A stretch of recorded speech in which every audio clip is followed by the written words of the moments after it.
បាទសូមជំរាបសួរបងបងក៏ដូចជាអង្គពូមីងបាទថ្ងៃនេះចេញតម្រុយឲ្យអង្គពូមីងក៏ដូចជាបងបងដើម្បីយកទៅលេងផ្សងសំណាងកំសាន្តនៅក្នុង channel មក admin នេះដែរហើយសម្រាប់ channel នេះបាទអង្គពូមីងក៏ដូចជាបងបងបានឃើញហើយកុំភ្លេចចុចបាទសញ្ញាកណ្ដឹងបាទចុចមាសដៃ comment 168ឲ្យ admin ម្នាក់មួយបាទនៅក្នុង channel របស់ admin ក៏ដូចជាវីដេអូមួយនេះបាទថ្ងៃនេះមានតម្រុយឆ្នោតបាទជាប្រចាំថ្ងៃដើម្បីចែកជូនឲ្យបងបងអង្គពូមីងបាទយកទៅលេងទៅហើយបាទគឺមានអុកតុងបាទមាន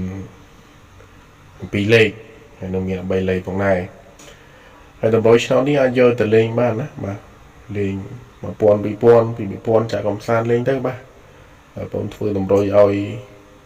អង្គពូមីងលេងបាទយកទៅលេងទៅដើម្បីបានហេងបានលៀបដល់អស់គ្នាហើយតម្រុយនេះគឺឲ្យលេងមានម៉ោង1កន្លះម៉ោង4កន្លះម៉ោង6កន្លះខាងអង្គពូមីងក៏ដូចជាបងបងបាទលេងម៉ោងម៉ានម៉ោង4ម៉ោង1ម៉ោង6នេះយកទៅលេងទៅហើយយកទៅលេងទៅសុទ្ធតែតម្រុយដែលល្អបាទដែលច្បាស់ហើយយកទៅលេងបាទហើយចំពោះការធ្វើតម្រុយឆ្នោតជូនបាទនៅក្នុង channel របស់បងនោះគឺបងមិនចង់បានអីច្រើនទេណាបាទចង់តែឲ្យបងប្អូនយកទៅលេងដើម្បីបានហេងបានលុយបានលុយចាយដល់អស់គ្នាដែរបាទតែប៉ុណ្្នឹងទេចំពោះតម្រុយឆ្នោតដែលបងធ្វើនេះហើយសម្រាប់វីដេអូនេះបាទក៏អត់មានអីច្រើនដែរមានតែប៉ុណ្្នឹងបាទអញ្ចឹងជាចុងក្រោយបាទជួបឲ្យបងអង្គពូមីងយកទៅលេងយកបានហេងបាទយកបានលៀបដល់អស់គ្នា